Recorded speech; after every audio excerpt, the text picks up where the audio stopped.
साथियों, आइए जाने खुद पर विश्वास करके हम अपनी कल्पना शक्ति का व्यवहारिक उपयोग कैसे कर सकते हैं।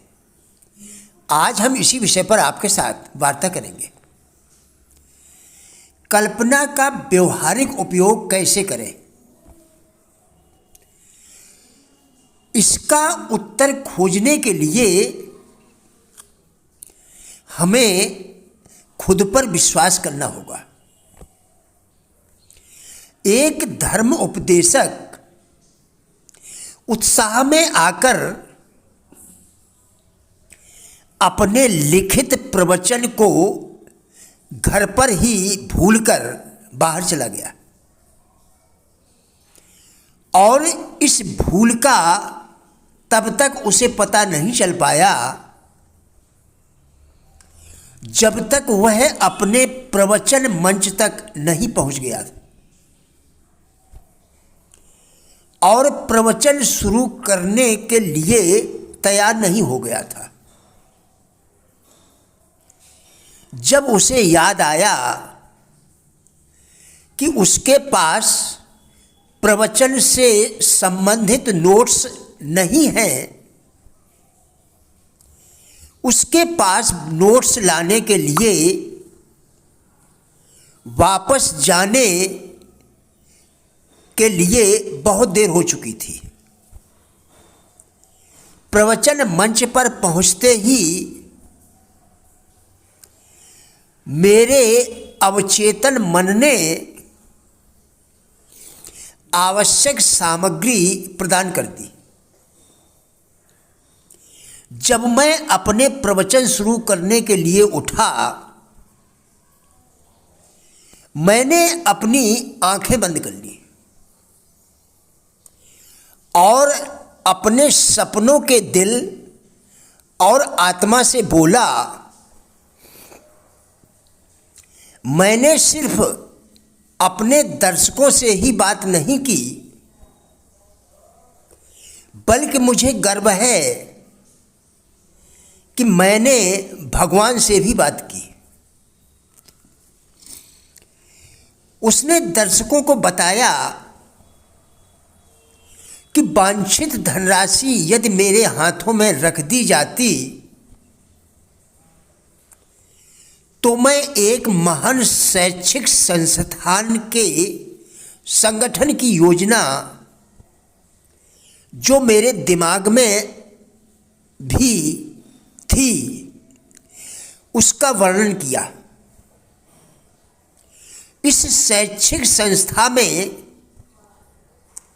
युवा लोग व्यवहारिक चीज़ें करना सीखेंगे और साथ ही दिमाग को भी विकसित करेंगे। प्रवचन समाप्त कर वह बैठ गया। एक आदमी मंच पर आया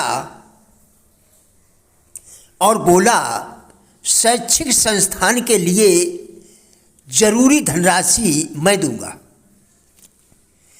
युवा गुंजौलस ने उस पैसे से आर्मर प्रौद्योगिकी संस्थान की स्थापना की। अब आप कल्पना शक्ति का महत्व समझ गए ही होंगे। हम शरीर को भोजन के जरिए खुश रख सकते हैं, इसी तरह हम दिमाग को बौद्धिक ढंग से तेज रख सकते हैं। खुशी हमारी आत्मा की उपलब्धि है, दिमाग और शरीर की नहीं। हमारी अधिकांश शिक्षा का लक्ष्य बाहरी विकास यानी भौतिक संसार का विकास है। आध्यात्मिक पक्ष के विकास के बारे में लगभग कोई विचार नहीं दिया गया है। बिना आध्यात्मिक विकास के ही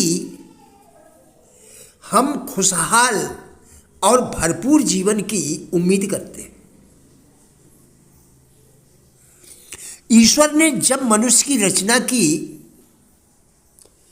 तो उन्होंने पाया कि मनुष्य जब तक शिकायतें करने, प्रश्न करने और छोटी छोटी बातों के लिए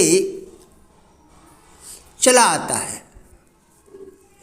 तब भगवान ने पहाड़ की चोटी पर एवं समुद्र की गहराई में छिपने की कोशिश की। फिर भी मनुष्य ने ढूंढ लिया। अंत में भगवान ने बिना बताए ही अपने बनाए कड़कड़ में समा गए। उनका इरादा मनुष्य का तिरस्कार करना नहीं था, बल्कि यह निश्चित करना था कि काबिल लोग ही उनसे मिल सकते हैं। तभी से ईश्वर को हमें अंदर ढूंढना पड़ता है, बाहर नहीं। स्वामित्व सिर्फ कंजूसी, तनाव और परेशानियां लाता है। जब हम सिर्फ जानकारी और दिमाग से चलते हैं तो हमें मोह हो जाता है।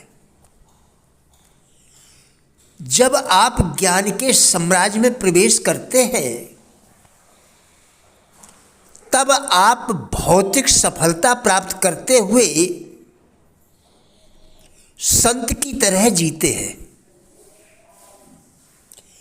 जानकारियाँ हमें मीडिया, पुस्तकों, वार्ताओं, टेलीविज़न आदि से प्राप्त होती हैं, जबकि दूसरी तरफ ज्ञान पूरी तरह से आंतरिक अनुभूति है, जो अनुभवों और प्रतिक्रियाओं के जरिए प्राप्त होता है। इसलिए साफ तौर पर आपको पुनर्जन्म लेने की जरूरत है, अन्यथा स्लेट पर पहले से लिखा मिटाए बगैर ताज़ा कुछ भी नहीं लिखा जा सकता। जानकारियों से चलने वाला व्यक्ति अपनी खुशी के लिए व्यक्तियों या परिस्थितियों पर निर्भर होता है और बाहरी खुशी के पीछे भागता है, जबकि बाहर सिर्फ प्रसन्नता पा सकते हैं, खुशी नहीं। ऐसा व्यक्ति हमेशा उम्मीद करता है, सभी चीज़ों से जुड़ाव रखता है, अपनी बात पर अड़ जाता है एवं बात न माने जाने पर क्रोधित होता है। प्रिय साथियों, राजेंद्र बल्हाटिया यूट्यूब चैनल के सभी वीडियोज़ एक अच्छी ज़िंदगी जीने के लिए अत्यंत ही उपयोगी है। हमारा विश्वास है कि इस चैनल के सभी वीडियोज़ आपको ज़रूर अच्छे लगेंगे। कृपया चैनल को सब्सक्राइब करें, जिससे इसी प्रकार के और भी वीडियोज़ आप लगातार देखकर अपने विचारों में परिवर्तन कर सकें। वीडियोज़ को लाइक एवं शेयर करके कृपया हमारे फेसबुक पेज गुड लाइफ को भी फॉलो करें, जिसका लिंक वीडियो के डिस्क्रिप्शन में दिया गया है। कृपया हमारा भी उत्साह बढ़ाएं। धन्यवाद।